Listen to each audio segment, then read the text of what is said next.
Bonjour à tous, j'espère que vous allez bien en ce 13 février et que la météo est un petit peu plus douce que dernièrement, puisque vous savez que nous, les jardiniers ou les potagistes, notre préoccupation première souvent, c'est de regarder la météo.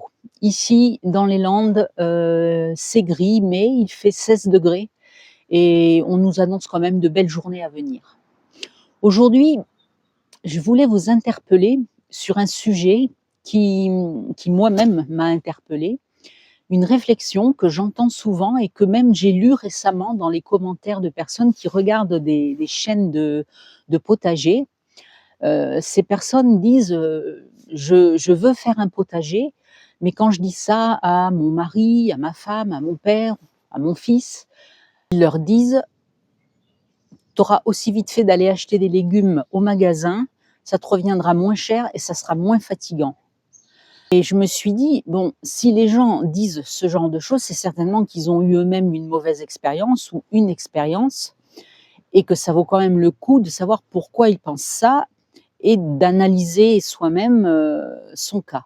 En tout cas, je trouve dommage de dire ça à quelqu'un qui veut faire quelque chose de bien. On lui coupe l'herbe sous le pied alors qu'il a envie de faire quelque chose qui lui apportera du bien-être personnel, qui fera peut-être du bien à sa famille, qui fera de toute façon du bien à la planète et peut-être aussi du bien à son porte-monnaie, sans parler de la santé de tout le monde. Donc c'est vraiment dommage de décourager quelqu'un et j'aimerais qu'on trouve des arguments pour encourager, vous savez que c'est ce que je veux, encourager les gens à commencer un potager. Il n'est jamais trop tard pour bien faire et en plus, en ce moment-là, mi-février, on peut très bien commencer à envisager un potager. Donc je me suis posé la question, je vous avoue que ce n'est pas la première fois que je me suis posé la question, est-ce que ça vaut le coup financièrement? Bon, en ce qui me concerne, même si je ne gagnais pas d'argent, je le ferais quand même parce que moi, c'est mon plaisir, c'est ma passion d'être au jardin et beaucoup d'entre nous, en fait, nous le faisons par passion, mais aussi, parfois aussi par intérêt. Alors, ce que j'aimerais savoir et je vous pose la question et j'aimerais vraiment que vous me donniez en retour, votre opinion sur le sujet. Vous, vous faites un jardin, pourquoi? Est-ce que la notion de faire des économies entre en jeu et est-ce que vous en faites réellement? Est-ce que vous pouvez me donner 2-3 chiffres bien précis sur, quels légumes, quelle quantité de production et quelle, somme ça vous permet d'économiser par mois ou à l'année? Ça pourra servir de référence à ceux qui se posent des questions. Alors moi, en ce qui me concerne, vous le savez, je ne cultive que sur 40 carrés. Donc évidemment, je ne peux pas faire de conserve, je ne peux pas produire pour me nourrir toute l'année et en fait, je profite de mon potager au fur et à mesure qu'il produit. Mais j'imagine que quand on a un potager de 150, 200, 300 carrés, on peut vraiment être complètement autonome en légumes, voire même en fruits, en pommes de terre, en courges, en tomates, en haricots verts, en tout ce qui est ail, oignons, choux et cetera. Enfin, de quoi avoir des légumes l'hiver, au printemps, l'été, à l'automne. Et quand en plus on conserve, qu'on stérilise, qu'on congèle, eh bien moi je suis persuadée que ça peut grandement aider. Parce qu'il ne faut pas oublier quand même qu'en France, il y a plus de 10 millions de personnes qui sont, sous le seuil de la pauvreté et que même quand ce n'est pas le cas, parce que le seuil de la pauvreté, il est vraiment très bas, il y a beaucoup de mamans seules qui élèvent des enfants, des familles nombreuses ou des gens qui n'ont pas des salaires très élevés et qui sont à ça ou même moins quelque chose sur leur compte en banque, dès le 15 ou le 20 du mois et moi j'en connais qui élèvent seules des enfants et qui sont bien contentes, le 20 du mois en saison d'aller prendre un cageot et de remplir, de légumes ce cageot et de pouvoir donner à leurs enfants des bons légumes, des bonnes salades, des haricots verts et d'avoir ce qu'il faut, un petit melon parce que, ben oui, tout est cher. Donc quand on nous dit que c'est moins cher d'aller acheter quelque chose en magasin, je suis désolée, mais c'est de moins en moins vrai.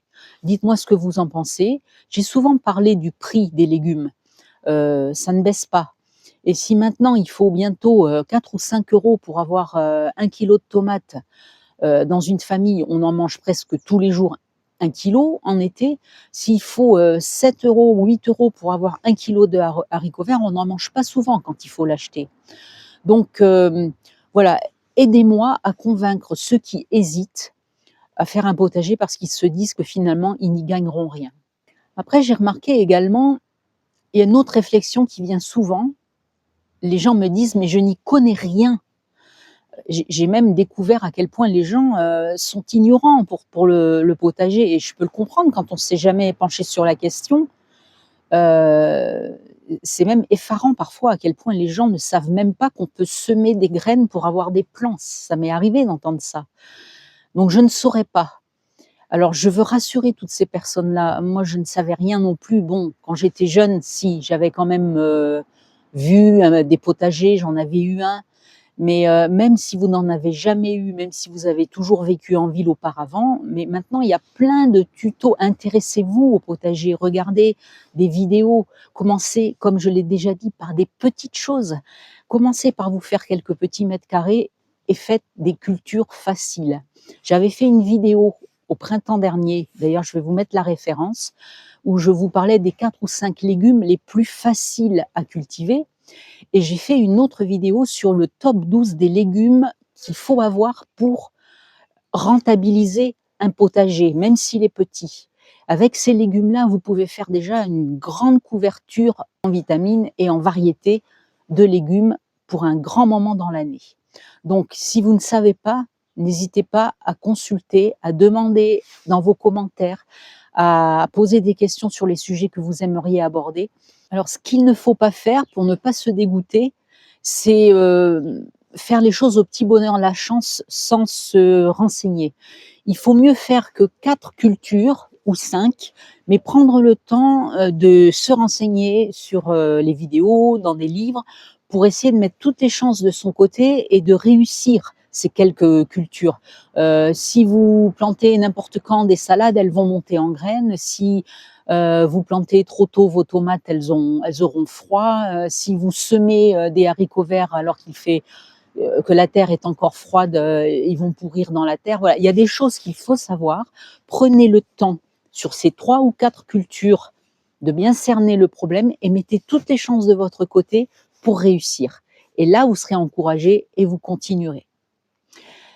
Alors, au lieu d'essayer de compter tout l'argent qu'on va dépenser, soi-disant, pour faire un potager, parce qu'il n'y en a pas tant que ça de l'argent à dépenser, essayons plutôt de compter combien d'argent nous dépensons pour acheter des légumes et surtout de combien de légumes et de fruits nous nous privons parce que nous n'avons pas l'argent pour les acheter.